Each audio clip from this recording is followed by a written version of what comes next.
অনন্য প্ৰতিভাৰ গৰাকী এজন যুৱক আৰু এই যুৱকজনে ভাল পায় গীত গায়।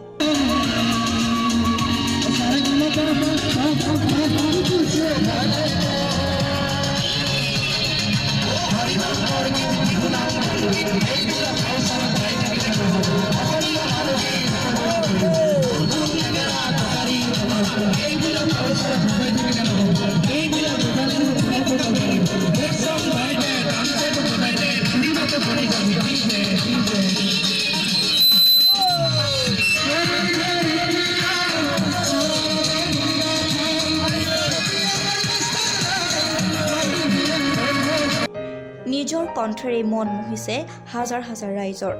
কিন্তু এই যুৱকজন নহয় কোনো জনপ্ৰিয় কণ্ঠশিল্পী। এইজন যুৱকে চলন্ত ৰেলত গীত পৰিৱেশন কৰি মুগ্ধ কৰি আহিছে ৰেল যাত্ৰীৰ মন।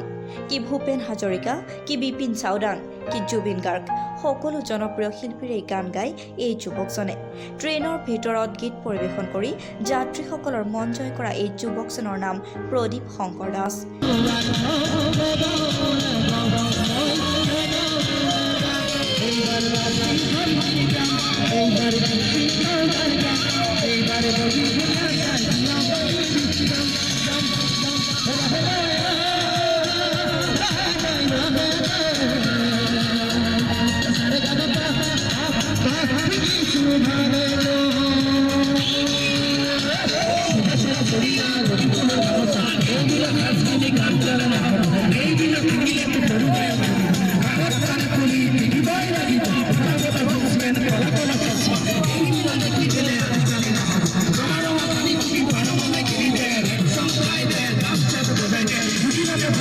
দক্ষিণ কামৰূপ পলাশবাৰীৰ আমতলাত প্ৰদীপ শংকৰ দাসৰ ঘৰ আৰু এই দিব্যাংগ শিল্পীগৰাকীয়ে ট্ৰেইনত গান গাই যি 2 টকা উপাৰ্জন কৰে সেই উপাৰ্জনেৰে চলাই আছে নিজৰ ঘৰখন।